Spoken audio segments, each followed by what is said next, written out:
Hoje vamos dar continuidade, então, à nossa aula de colecistopatias. Vamos falar de colecistite aguda, que é a segunda parte da nossa aula. No final dessa aula, precisamos reconhecer algumas coisas. Quais são os sinais e sintomas da colecistite? Então, como se manifesta um paciente com colecistite aguda? Quais exames complementares precisamos para elucidar esse diagnóstico e como vamos conduzir esse paciente a partir do nosso diagnóstico. Vamos fazer uma pequena recordação da aula passada, anatomia. Nós temos a vesícula biliar, que se encontra aqui. Ela é dividida em fundo, corpo e o infundíbulo.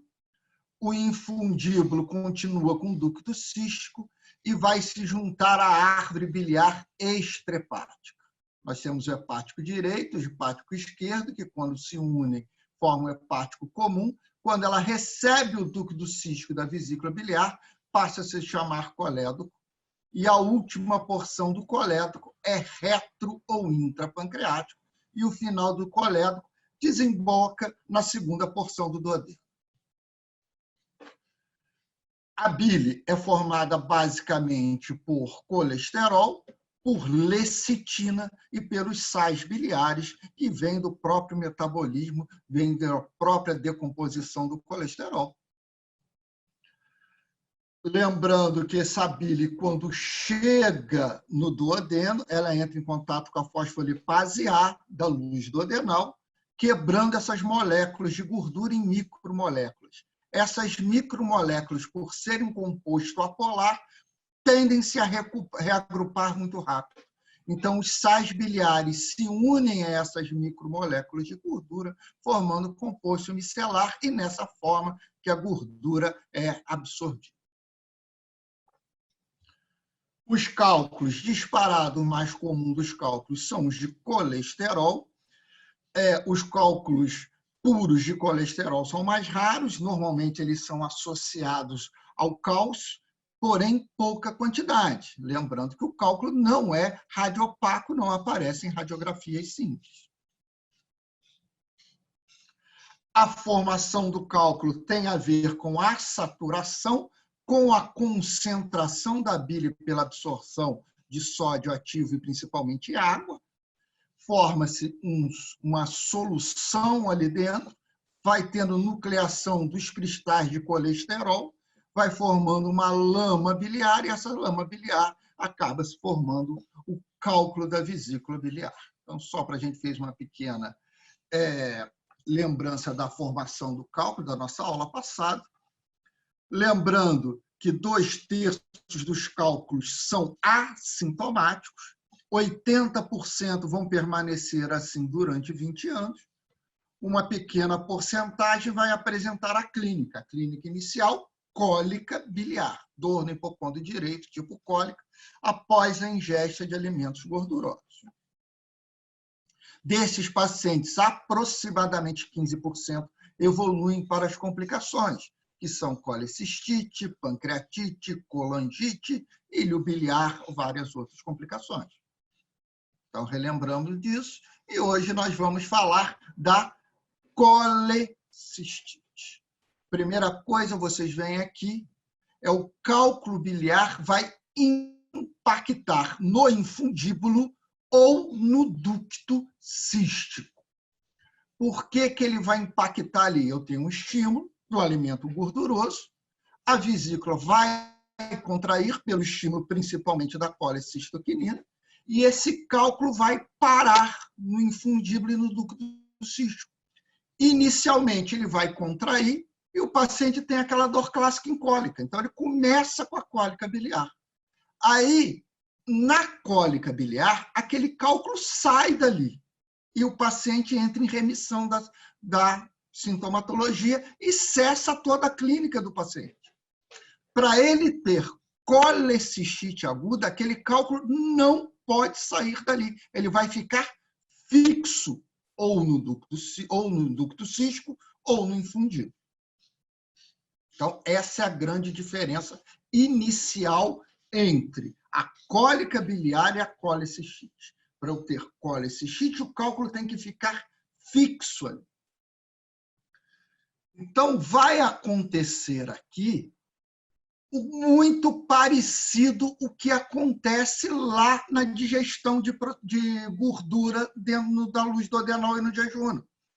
Então, esse cálculo impactado aqui começa a irritar essa parede, causando um processo inflamatório local. Essa mucosa da vesícula também tem fosfolipase A.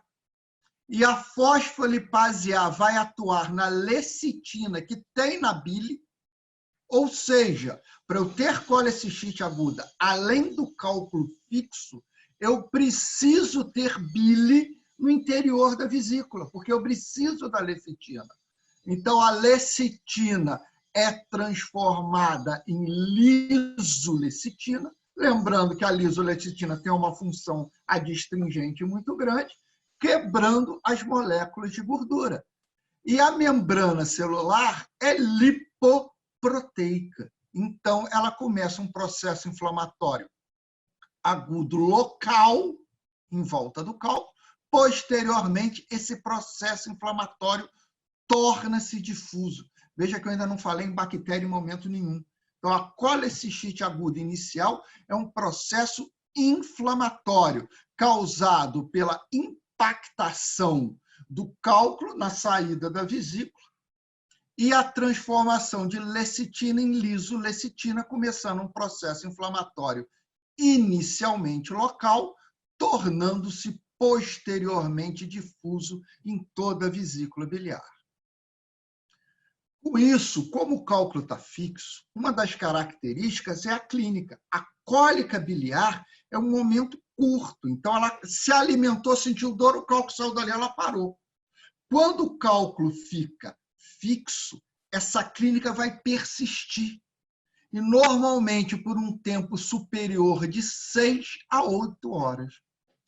Como esse cálculo está impactado lá na saída da vesícula, a vesícula começa a distender e aumentar a sua pressão.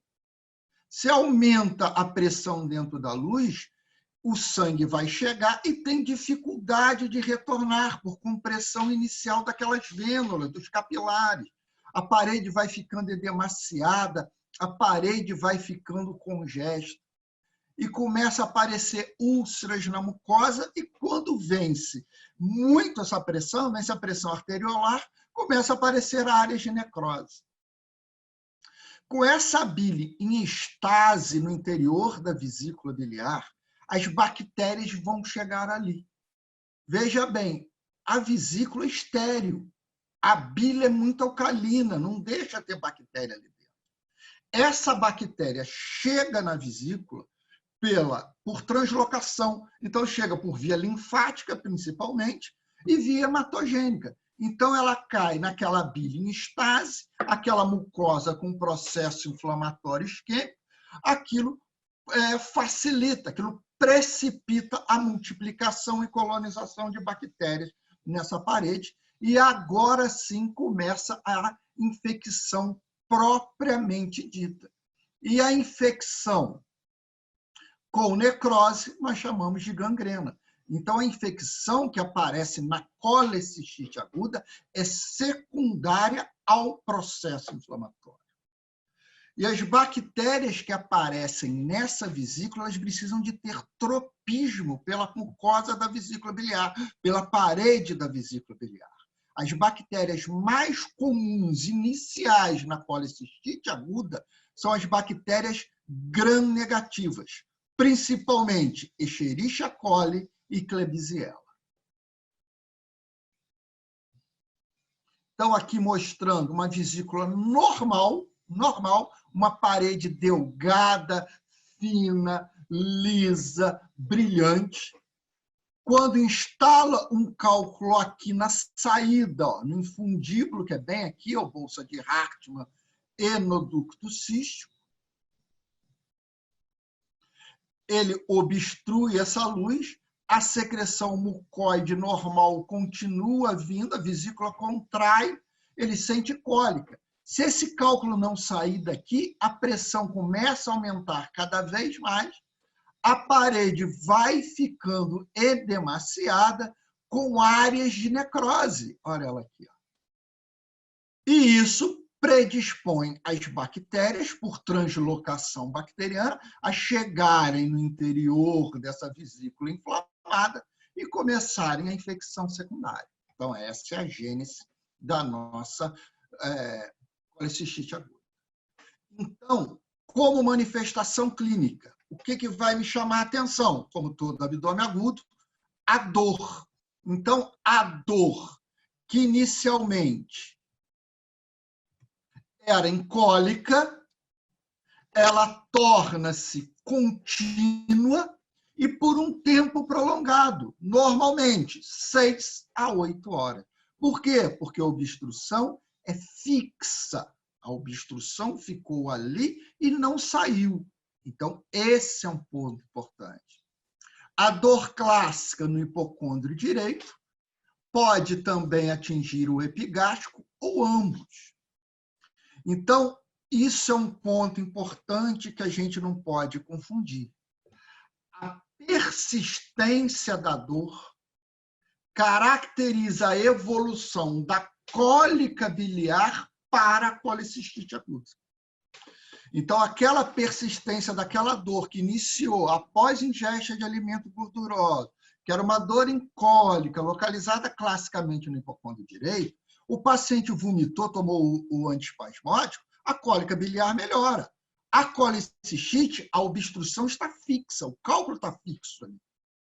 Então, o processo inflamatório vai se perpetuando. Então, isso caracteriza a colicistite aguda. Posteriormente, eu começo a ter hipersensibilidade, quer dizer, dor à palpação, dor ao estímulo da pele ali no hipocôndrio direito.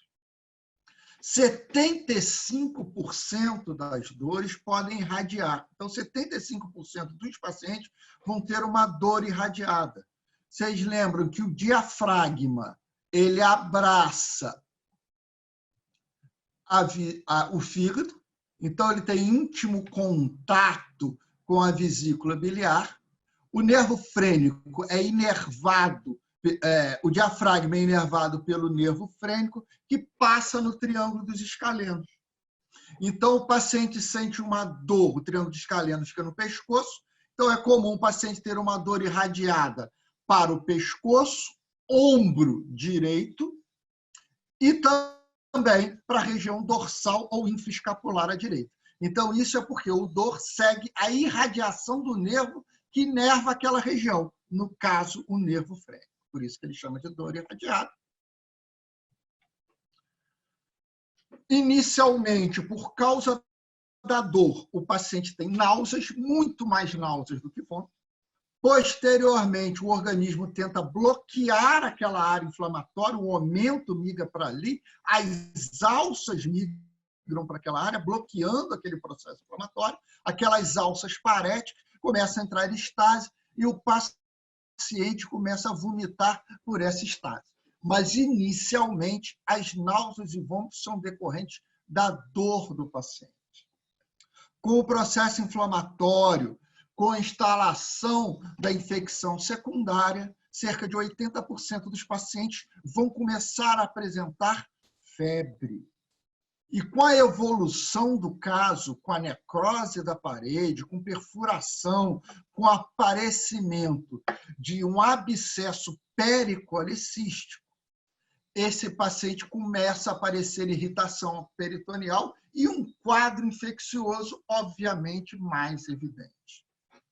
No exame físico, o paciente também pode apresentar massa palpável, o que a gente chama isso de plastrão. O que é isso? O plastrão é a migração das alças para a área da vesícula inflamada, tentando bloquear, tentando restringir aquele processo inflamatório. Então, eventualmente, eu posso ter aquela massa palpável e dolorosa. Um grupo de pacientes pode ter icterícia. Essa icterícia nós chamamos que são decorrentes da síndrome de mirise. O que seria uma síndrome de Merise? Síndrome de Merise é uma icterícia, mas sem obstrução da luz da árvore biliar externa ou interna. Então, ela está livre. Então, vocês veem no nosso desenho aqui do lado, eu tenho um cálculo. Esse cálculo obstruiu no infundíbulo, a vesícula vem aumentando de tamanho e ela comprime a minha árvore biliar. Então, ela causa uma compressão externa da árvore biliar. Então, a bile tem dificuldade de escoar. Essa bile fica represada. Se ela fica represada, ela pode retornar para a corrente sanguínea e o paciente faz uma icterícia. Normalmente, a icterícia que aparece da colicistite, ela não é comum e é uma icterícia leve. Ele não fica muito ictérico, porque eu não tenho uma obstrução verdadeira da árvore biliar. Eu tenho uma compressão extrínseca dessa árvore biliar. Um dos achados clássicos que aparecem na grande maioria, alguns livros falam até 100%, da colicistite aguda, é o sinal de Murphy. O que é o sinal de Murphy? Você vai no ponto cístico, o ponto cístico é formado no bordo inferior da costela, na linha hemiclavicular. Você vai palpar o abdômen, pede para o paciente inspirar e expirar. Quando o paciente expira, você vai empurrar sua mão, vai empurrar sua mão contra o gradil costal, abaixo do gradil costal, na direção do ponto cístico. Quando ele expira, o pulmão vai diminuir de tamanho, o diafragma eleva e o fígado eleva também. Então, você consegue colocar a mão. Quando ele inspira, o pulmão enche, empurra o diafragma empurra o fígado, que empurra a vesícula com processo inflamatório. Quando aquela vesícula inflamada bater na sua mão, ao contato com a sua mão, ele sente dor. Então, ele vai sentir uma apneia súbita, a inspiração forçada. E o livro usa um termo horroroso, quase patognomônico.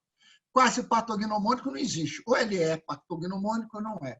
Porém, ele é bem sugestivo. Se eu tiver hepatite, um fígado inflamado grande, e ele bater na minha mão, óbvio que o paciente sente dor igualzinho à colicistite aguda. Por isso que ele fala que é quase patognomônico. Mas ele é bem sugestivo da colicistite aguda. Então, eu tenho agora um paciente com dor abdominal. Então, chega um paciente no pronto-socorro com uma dor abdominal importante no andar superior do abdômen, hipocôndrio direito, epigástreo, que já foi cólica, agora essa dor é contínua, ele pode ter um grau leve de distensão abdominal ou não, tem parada de eliminação de flatos e fezes, febre, náuseas. Então, ele tem um quadro de abdômen agudo. E eu vou avaliar esse paciente como qualquer paciente com um abdômen agudo. Primeiro, o mais importante, história clínica e o exame físico. A história clínica e o exame físico vão me direcionar para o meu diagnóstico. Se forem o suficiente para eu indicar a cirurgia, ponto final.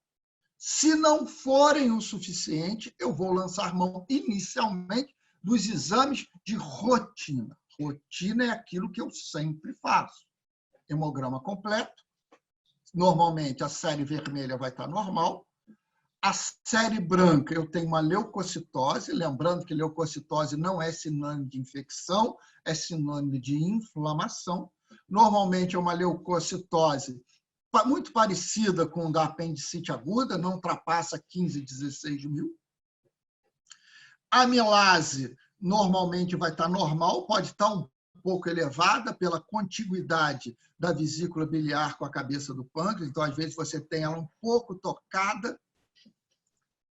EAS, que é o exame de rotina normal, e o exame radiológico de abdômen agudo, que são raio-x de abdômen em pé deitado.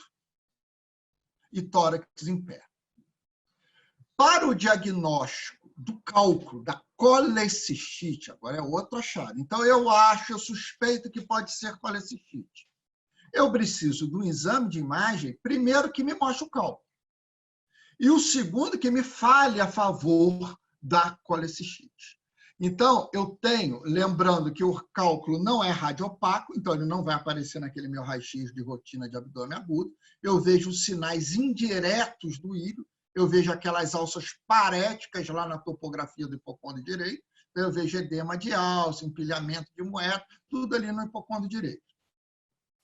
Os exames mais utilizados de imagem para o diagnóstico da colecistite aguda são o ultrassom, cintilografia, tomografia e ressonância. Nós vamos falar um pouco de cada um deles agora.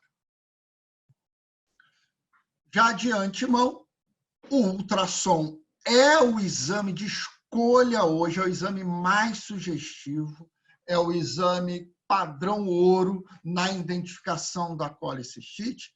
Nós temos um guideline hoje, que vocês estão vendo aqui embaixo, que é o de Tóquio, que foi o último feito. Ele é de 2018, aonde ele fala que é uma recomendação nível 1. Então, o ultrassom é o grande exame hoje para o diagnóstico de colecistite aguda. O que nós vamos ver no ultrassom? Primeiro, o processo inflamatório, espessamento da parede da vesícula biliar. Essa parede vai estar espessada igual ou maior do que 4 milímetros. Você vai medir. Lembra da vesícula biliar, ela vai ter uma distensão maior do que 6 a 8 centímetros no maior eixo e maior do que 4 centímetros no menor eixo. Sinal de Murphy ecográfico. O que é o Murphy ecográfico? É igual ao exame clínico de Murphy. Só que, em vez de eu usar meu dedo ou a minha mão, eu vou usar o transdutor do ultrassom. Então, no Murphy clínico, quando eu sinto a vesícula tocar na minha mão, ele sente dor.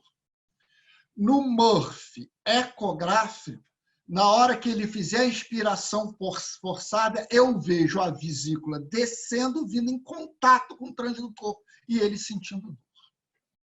Outro achado é o cálculo impactado. Ele não pode sair dali. Se ele sair, é cólica. Então, ele não pode sair dali. Tá? Tem outros achados indiretos, que seria o líquido pericolicístico. Então, os principais achados: vesícula espessada, Murphy ecográfico, cálculo impactado e a distensão da vesícula biliar. Então, esses hoje são critérios diagnósticos de colecistite ao ultrassom. Então, o ultrassom é o padrão ouro. Mostrando aqui uma vesícula biliar, uma parede espessada, evidenciando líquido em volta dessa vesícula, vocês estão vendo na tela. Aqui mostrando o cálculo e a sombra acústica desse cálculo. Cintilografia já foi o padrão ouro, não é mais. Hoje é o ultrassom, é o grande exame.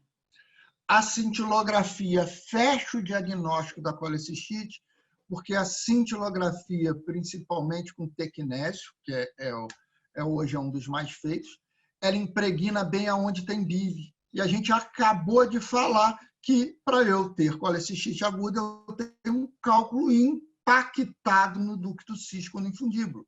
Ou seja, eu não tenho refluxo. O contraste não consegue chegar na vesícula.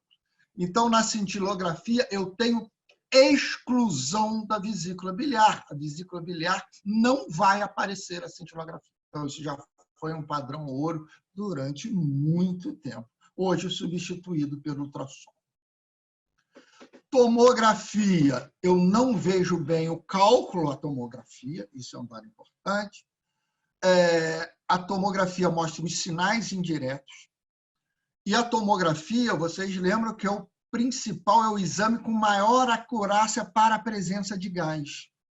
Então, a colecistite enfisematosa, que nós já vamos falar disso, que é uma evolução grave da colecistite, eu consigo ver o gás aqui na seta, na parede da alça. Então, ela evidencia muito bem a colicitite linfematosa, tanto na parede como dentro. Vocês veem aqui um nível hidroaéreo de bile e aqui o ar subindo. Então, na colicitite linfematosa, a TC é um excelente exame. Mais um exame que a gente olha aqui na colicitite aguda, o de cima, as setas. Isso aqui é uma ressonância. A ressonância eu vejo bem o cálculo, mas ele não consegue falar se esse cálculo está fixo. Então, colangio-ressonância é um excelente exame para eu ver cálculo na vesícula, principalmente na árvore biliar, mas também não fecha o diagnóstico de colicitite. E hoje a gente tem uma tendência a pontuar tudo. A gente lembra que a gente falou de apendicite, o critério de Alvarado, e agora existem critérios diagnósticos que foram elaborados nesse Guideline de Tóquio de 2018. Eu tenho os sinais clínicos da inflamação da vesícula biliar, que seria a massa palpável Murphy positivo. Qualquer um dos dois, ele dá um ponto para qualquer um desses. Os sinais sistêmicos de inflamação, febre, PCR elevado, que é a proteína da fase aguda de qualquer doença, leucocitose. Você tendo esses dois dados, você tem grande suspeita, mas o diagnóstico definitivo vem com a demonstração do cálculo impactado e da vesícula inflamada, que a gente vê isso pelo ultrassom principalmente. Então, no C, eu mostro para vocês os achados. Eu mostro para vocês os achados do ultrassom. Então, quando você tem esses três achados, esses três dados importantes, que seriam os sinais locais da inflamação, os sinais sistêmicos de inflamação e o achado de imagem, você tem o diagnóstico definitivo da colicitite durante o pré-operatório, que também não é muito importante. Tá? O importante é você indicar cirurgia ou não nesse paciente, mas isso não vem ao caso agora.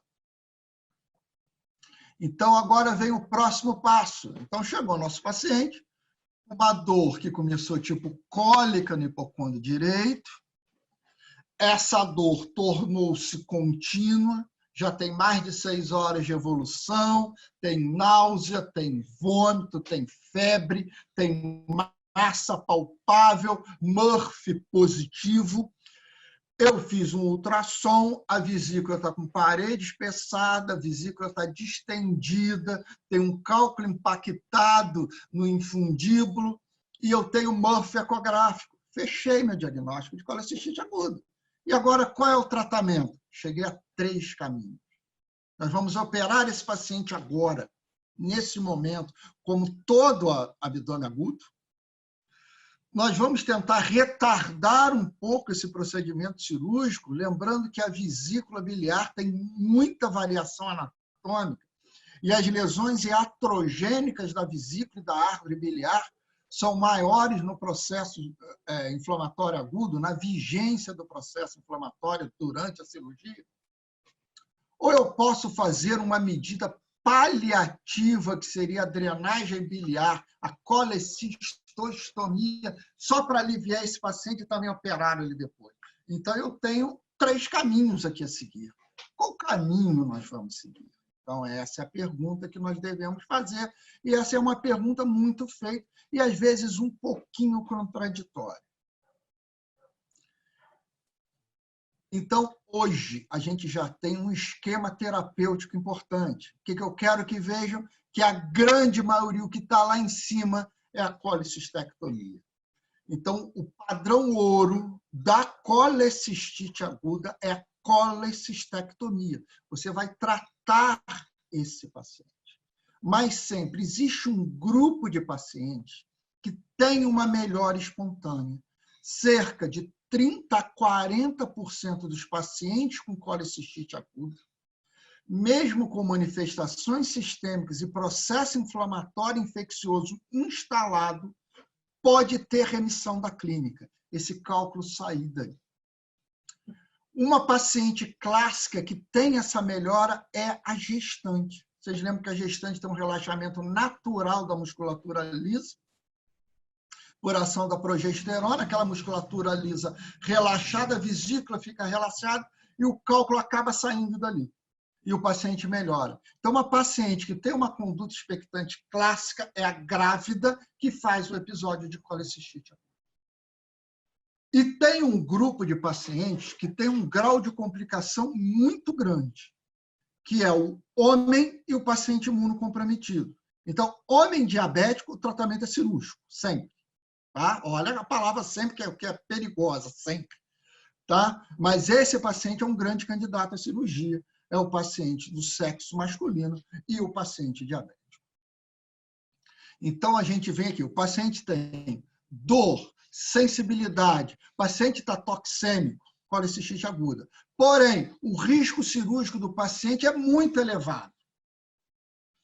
É um paciente com risco elevado, o paciente não está muito séptico, não está muito grave. Será que vale a pena eu postergar esse paciente? Isso você pode pensar. Você posterga esse paciente por 48, 72 horas. Se ele tiver uma remissão clínica, você pode aguardar e operar esse paciente em torno de 6 semanas após, quando diminuir o processo inflamatório. Se você observar esse paciente, ele tiver piora clínica, em 24, 48 horas, você tem que intervir e realizar a colecistectomia. Vamos nós. Então, qual é o tratamento inicial desse paciente? O paciente chegou desidratado, hipovolêmico, com dor. O tratamento inicial, reposição volêmica, reposição hidroeletrolítica, lembrando que o principal parâmetro de uma reposição volêmica adequada é a diurese. Então, você vai fazer volume nesse paciente, vai monitorizar. Se ele tiver com dor, você vai fazer analgesia. Você lembra que o paciente tem infecção secundária dessa vesícula, então já é indicado antibiótico terapia, que nós já vamos falar. Porém, o padrão ouro é a colecistectomia. Você deve operar esse paciente. Tá? Então, esse é o padrão ouro da cirurgia. Você posterga isso se as condições clínicas infecciosas do paciente permitirem e ele tiver um risco elevado da cirurgia. Então, para vocês respirarem um pouquinho, vamos mostrar um filme para vocês. Então, vocês veem a paciente. É um vídeo curto. A vesícula biliar, artéria cística, a formação do cálculo. Se esse cálculo descer, pode passar ou pode impactar. Impactou aquela bile em estase, a fosforipaseada à parede, transforma a lecitina em lecitina e o processo inflamatório. Posteriormente, as bactérias chegam ali por translocação bacteriana. Vou tirar isso. Só um pouco. Mas eu tiro. Então, a gente vê o processo inflamatório, indicada cirurgia por vídeo, é a cirurgia muito superior à cirurgia convencional, você faz um pneumoperitônio,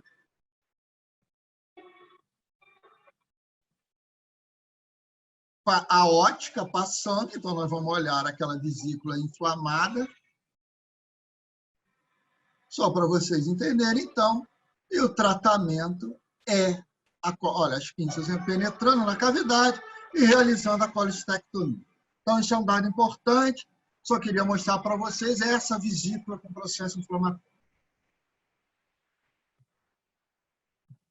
Agora que vem um vídeo, esse vídeo agora é real, é o vídeo de um procedimento cirúrgico. E eu quero que vocês vejam, não é para mostrar a cirurgia, é para mostrar o processo inflamatório. É um vídeo curto. Lembra que eu falei para vocês, as alças intestinais migram, você vê um aumento maior. Essa gordura aqui, ó, isso é um aumento maior que bloqueou, vocês veem a pinça dissecando em cima o fígado, fibrina do processo inflamatório, você vê que ele está tirando. Olha só, o parecendo um líquido, olha, em volta, um líquido inflamatório, fibrino purulento. Você tirando, aqui em cima a pinça está na frente, mas você já vão ver essa vesícula inflamada, uma parede muito espessada. Então, vocês estão vendo descolamento, já nós vamos ter uma imagem um pouquinho melhor. Olha lá, a vesícula biliar inflamada com fibrina. O descolamento, isso aqui é o aspirador, você vê que o tecido fica friável, sangrativo, ponto de isquemia e necrose na parede dessa vesícula biliar. Ó, vocês estão vendo aqui. Bloqueado, então ele vem um descolamento.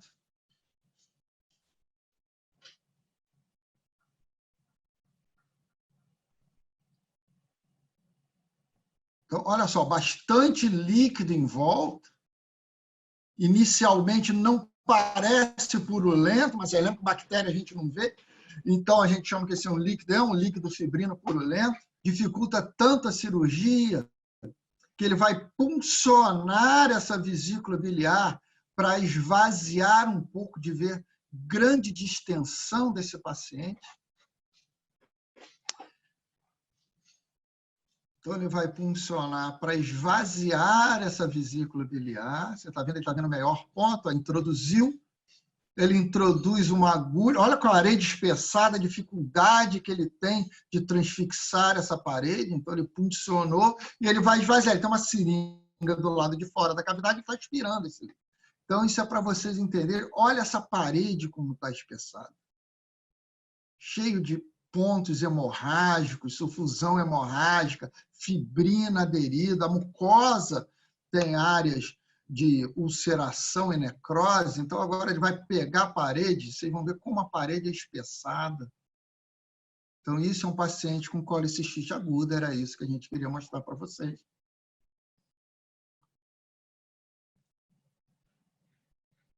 Olha lá, a parede muito espessada, como fica dessa vesícula.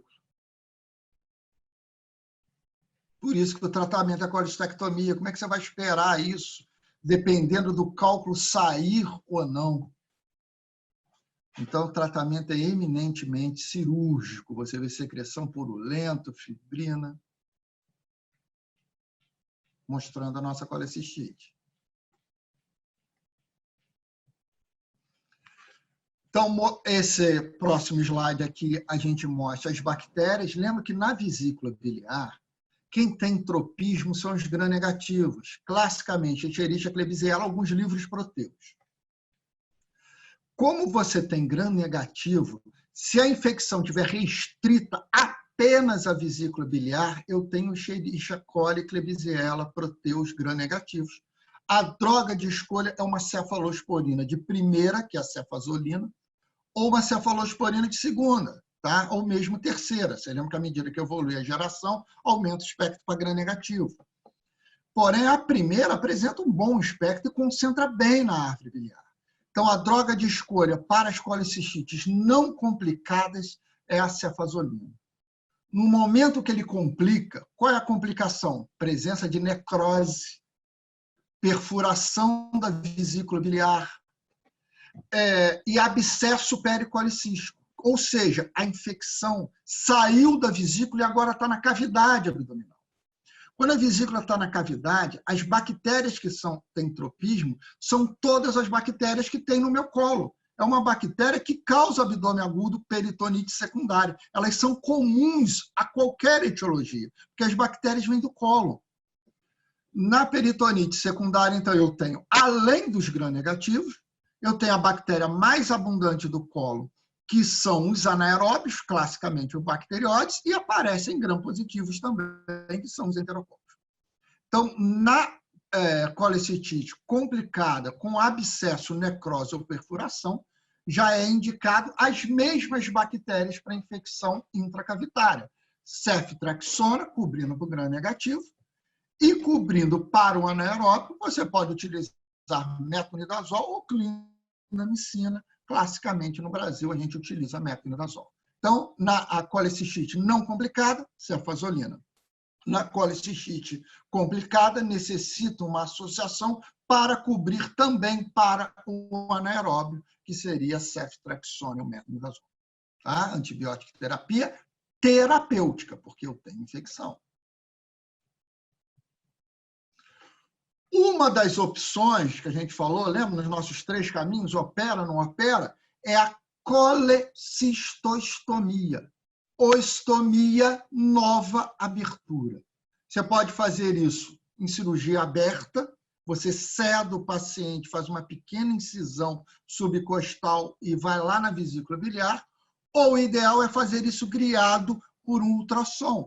Então, vocês veem aqui um transdutor do ultrassom, ele mostra onde está a vesícula biliar, você introduz um catéter, esse catéter chega na vesícula biliar e você drena essa bile dentro da vesícula biliar. A gente lembra que a colecistite é o cálculo impactado, então eu tenho uma obstrução da vesícula.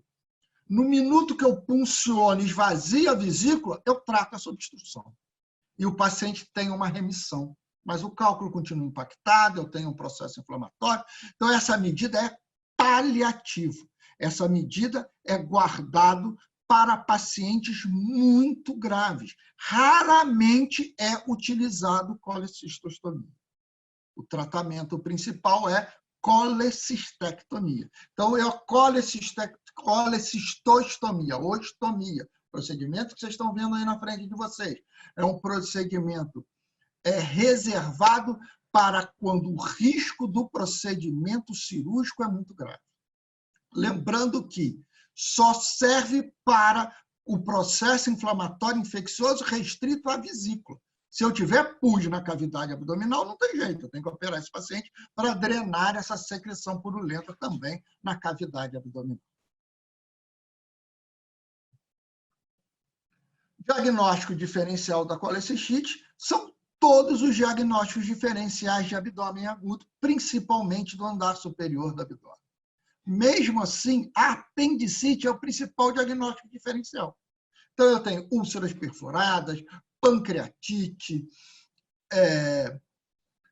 e qualquer outra patologia, hepatite, patologia não cirúrgica, pneumonia de base, mediastinite, pericardite, eu tenho vários diagnósticos diferenciais, cirúrgicos ou não cirúrgicos, que eu tenho que fazer meu diagnóstico.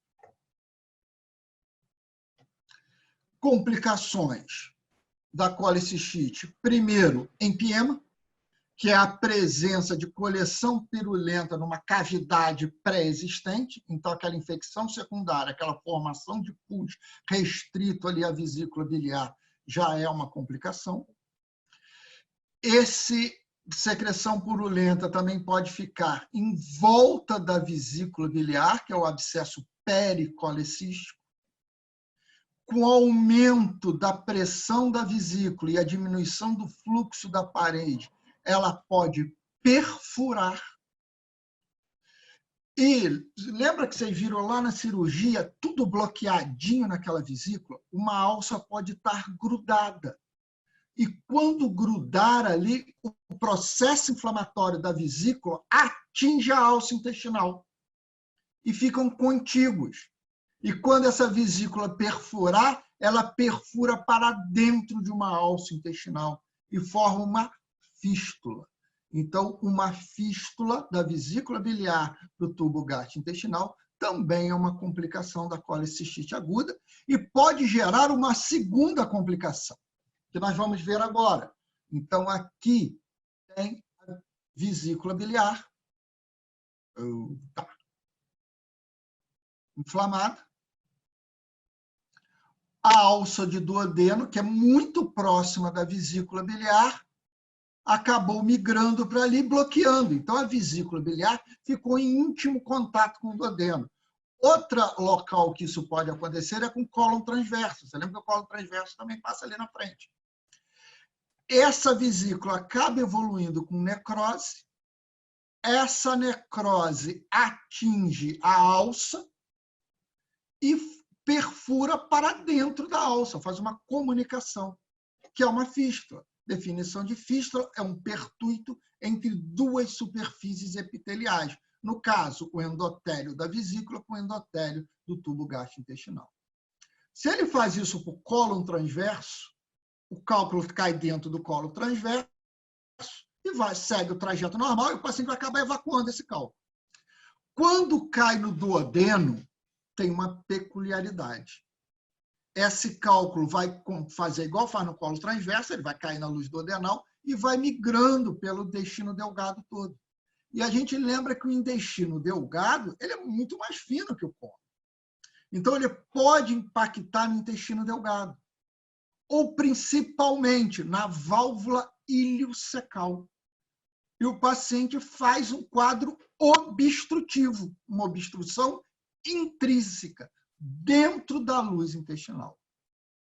Então, como é que é um paciente? Isso tem um nome, iliobiliar. Como é que isso acontece, então? O paciente tem um episódio de colecistite, a colecistite evolui, faz uma isquemia e necrose da parede, perfura para dentro da alça. Então, ele não comunica a cavidade abdominal. Então, ele não tem um quadro muito grave. Ele tem um quadro de colecistite. Quando a vesícula perfura para dentro do duodeno, acabou a obstrução. É o mesmo raciocínio da colecistostomia. Só que é uma colecistostomia fisiológica, vamos dizer assim, foi o organismo dele que fez. E ele drena para a luz duodenal. Quando ele drena para a luz duodenal, a colecistite cessa. O paciente tem uma melhora clínica importante. Aí o cálculo vem migrando, impacta na válvula iliocecal. Aí agora o paciente muda a clínica. Antes ele tinha um abdômen agudo inflamatório e agora ele tem um abdômen agudo obstrutivo. Esse quadro obstrutivo se chama iliobiliar. E o tratamento só tem um, ele é cirúrgico. Então, chega um paciente no pronto-socorro com uma história que teve colecistite, a colecistite melhorou e agora o abdômen distendeu. Ele está com náusea, vômito, parada de eliminação de flatos e fezes. Você faz um raio-x, o que chama a atenção é isso. Se comunicou a vesícula com o tubo gastrointestinal, o gás do tubo gastrointestinal chega na vesícula e contrasta a vesícula e a árvore biliar. E isso eu chamo de pneumobilia ou aerobilia. O segundo raio-x, você vê um cálculo ali embaixo, que ele pode aparecer, tá? Então, o cálculo mostrando ali o cálculo impactado lá no intestino delgado, possivelmente. Então, mas a aerobilia superior a esse cálculo. Então, mostra que o paciente tem uma fístula com quadro obstrutivo. O tratamento é cirúrgico. Lembrando que a TC é um exame superior a ver o ar. O primeiro raio-x, você vê os sinais de obstrução, uma alça intestinal no centro distendida, com edema, o cálculo impactado lá no fundo. E o segundo raio-x da minha direita, eu vejo uma pneumobilia, o ar dentro do fígado, contrastando a minha árvore biliar intrahepática. O tratamento é cirúrgico, né? O paciente tem obstrução intestinal, então nós vamos tratar a obstrução intestinal dele.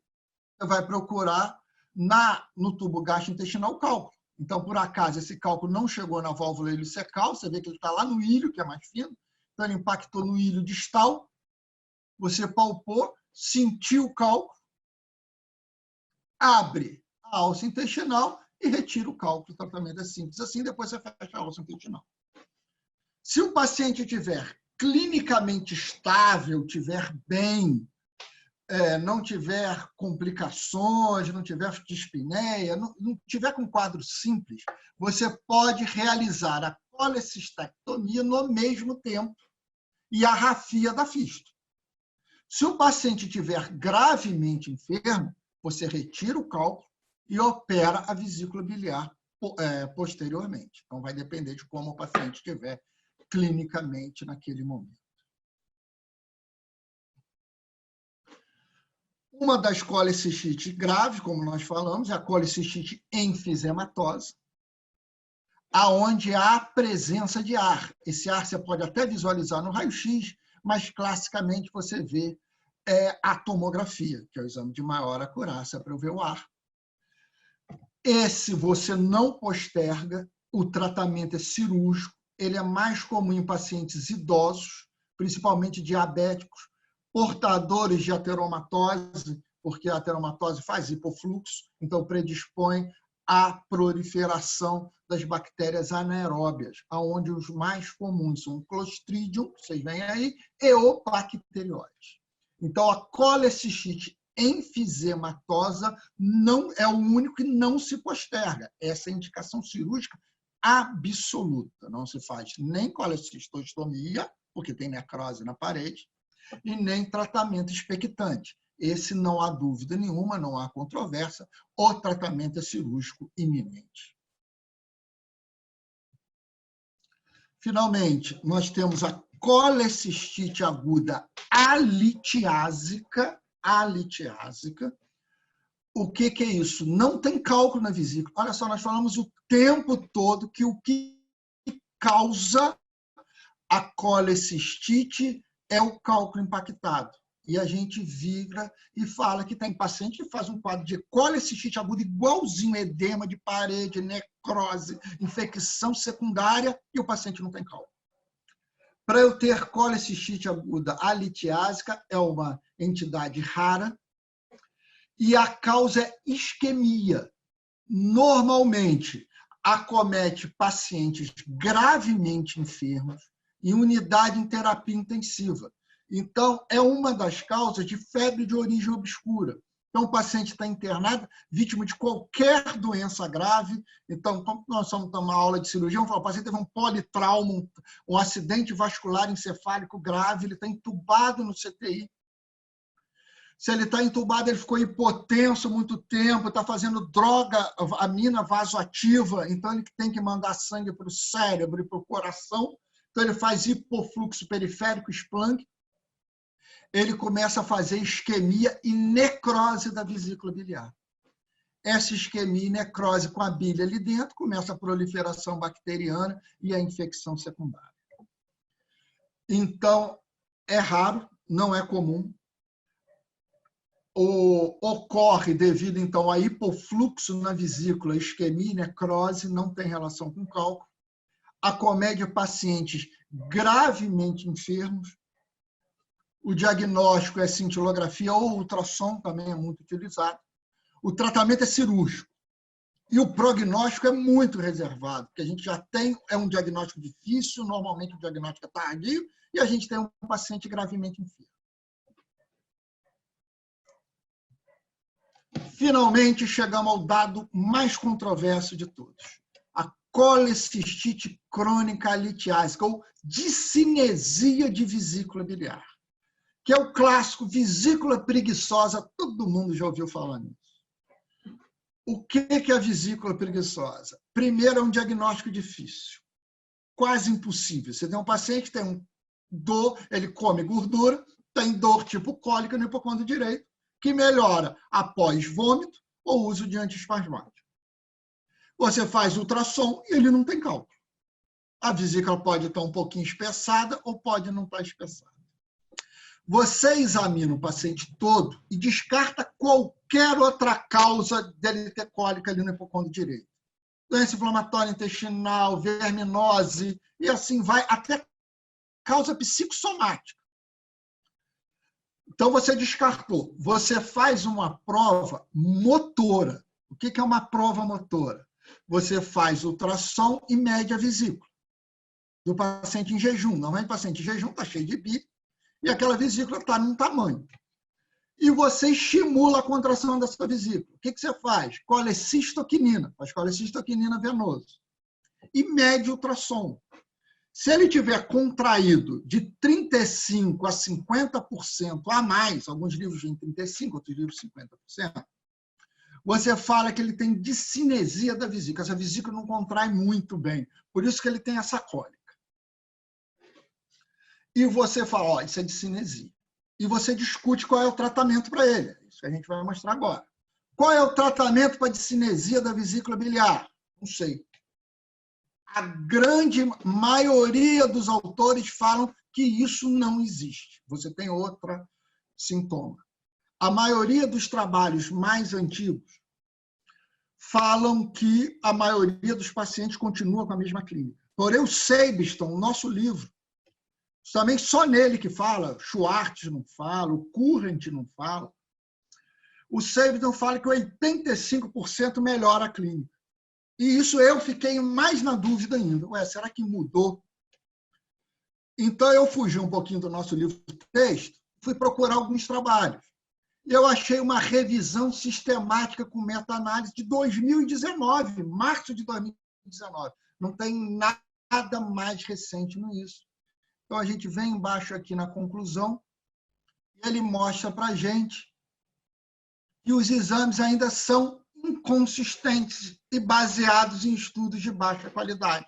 Ou isso quer dizer que ele quer dizer que não há resposta para isso. Porém, a maioria dos autores não acredita na discinesia da vesícula biliar. Acha que o paciente tem cólica biliar sistemática e não tem cálculo. Esse paciente tem que ser procurado outra causa que não o da vesícula biliar. Então, a princípio, com exceção do nosso livro Sableton, não existe colecistite crônica litiase, que a gente vai guardar por aí. Mas é controverso isso que nós estamos falando. Conclusão que nós ficamos, então, da colecistite, o que vocês têm que levar dessa aula, então, é a diferença da colecistite aguda para a cólica biliar. Elas começam exatamente iguais. O cálculo vai impactar no infundíbulo ou vai impactar no ducto cístico. A cólica biliar, o cálculo vai sair dali. A colecistite, o cálculo vai ficar fixo ali, começa um processo inflamatório local, posteriormente se torna difuso. É um quadro de abdômen agudo, o que fecha o diagnóstico, a demonstração do cálculo impactado ali. O ultrassom é um grande exame para mostrar isso. E o tratamento é eminentemente cirúrgico. Isso a gente tem que guardar. Uma das exceções é o tratamento expectante, quando o risco for muito elevado e as condições clínicas da colecistite permitirem isso. A colecistostomia é reservada para os pacientes muito graves, com uma infecção restrita à vesícula biliar, porém, assim mesmo, você tem que fazer a colecistectomia com 48 a 72 horas depois. Ok? Obrigado pela aula.